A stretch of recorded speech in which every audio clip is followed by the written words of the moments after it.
Hi YouTube, it's Friday, which means that it's another episode of Oh Marceline. My hair is up. Why is my hair up? Oh well.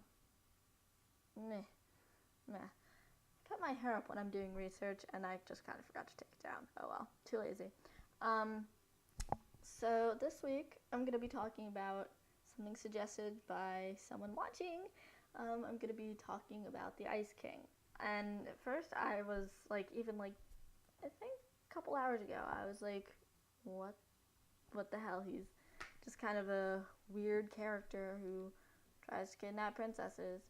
But then I actually did some research. I did research. No, I researched the Ice King a little bit because he wasn't a character I'm really into, so I don't pay that much attention to him. But checked it out, and there's more to the Ice King than you would think. First of all, something I did already know, the guy who voices the Ice King is also the voice of SpongeBob, which I think kind of shows a little bit about how the Ice King is, how he's funny, but he's also misunderstood, and he's like really out of place. Let's see what else. A couple things that I did not know about the Ice King. He apparently has a tattoo of a penguin on his butt. And this, I think, reveals that he's a little more lonely than you would see from in the show, because, I don't know, it's like his best friend is a penguin, but he also has a locket that has Finn and Jake in it. We saw that in another episode. Couple other things that I didn't understand.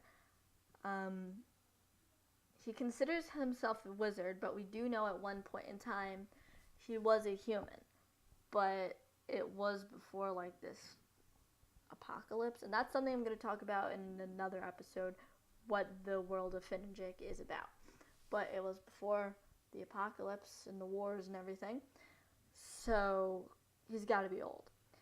But you wouldn't think he's that old because he never mentions anything about really being immortal, and he's really old, so you think he's kind of on his way out. But if you look back to the episode, I think it's Holly Jolly Secrets, you see that that's not how old he really is. It's just that when he puts the crown on and it kind of like takes him over and such, it ages him. Like his eyes turn white, he grows a beard, he grows hair and everything. It is also, okay, according to Pendleton Ward, the creator, Ice King's favorite video game is Battle Babe, which I think says a little bit about Ice King, because it's like he's so desperate to try and fit in, he forgot how desperate he is and thinks he really is fitting in. Also, one of the crown jewels on his crown has the same effect as the magic gems used by Princess Bubblegum, that protects from the Lynch's mind control. So this does say how powerful the Ice King is, because in a lot of the episodes it seems that he is quite powerless, but he really isn't.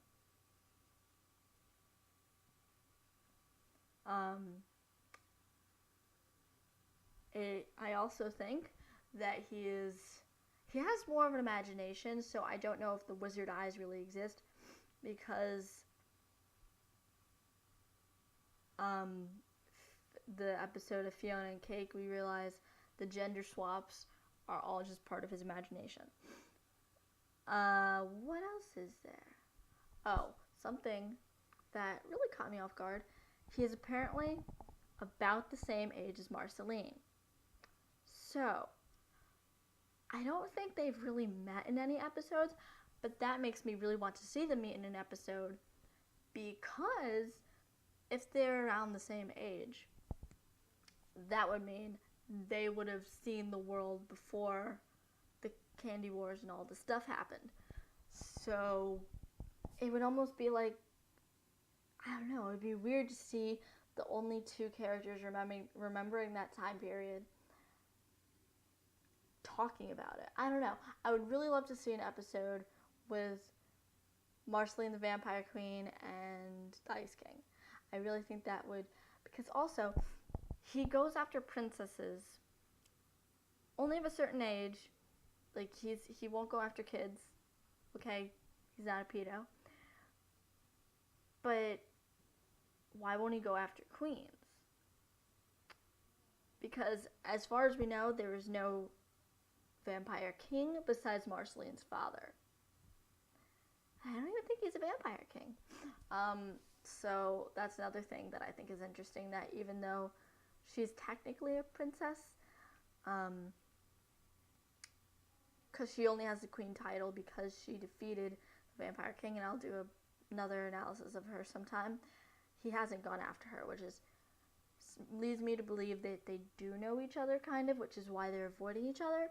So that I think there's more to the Ice King than people think, just because he's like almost avoiding Marceline. Also, I think the crown, in adding all these powers, kind of took away from his brain power, because when he first put on the crown, he was really, really smart, and now he's not that smart. So I think the crown is a trade-off and kind of comments on the balance of power and brains. Like, I don't know.